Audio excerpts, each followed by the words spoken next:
السلام علیکم.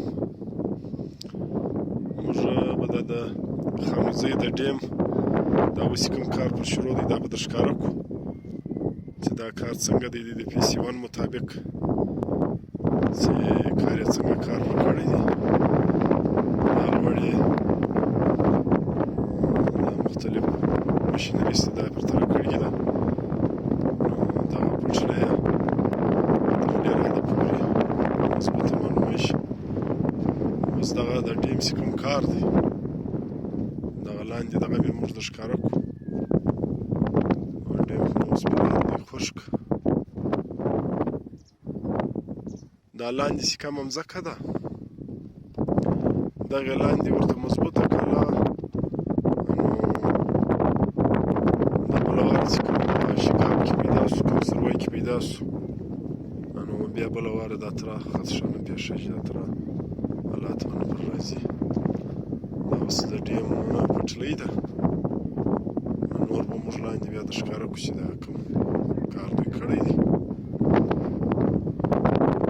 ډېر کار سوی دی. په دغه کې دغه کومه د ډیم د باري نالۍ شته دا به هم تر ده په پورې دوی پخه ژبه دا ټیکه کې دغه هم شته. دا مختلف مرغان هم کې معلومه شي. خدای دې وکړي چې دا به ګرده علاقه یو ډېر ټیم اوسه د دغه په وجه څه نه څه برقراره پاتېدای شي. اوس به موږ د ډیم لاندې یو ډېر ښکاره کړو.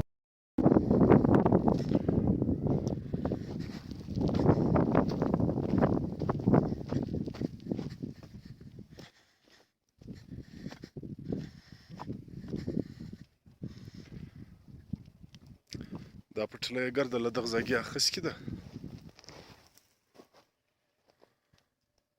له دغه ځایګې یې دا ګرده لاندې کړې ده نو لاندې ورته مثبته کړې ده.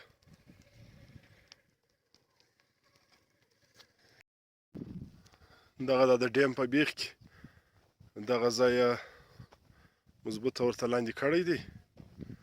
دغه به نو بیا له دغه ځایه د زه چې پر کومه لار روان یم دا به له دغه ځایه پورته کېږي. خدای کول بیا هغه د پټلۍ میان به ټچ کوي.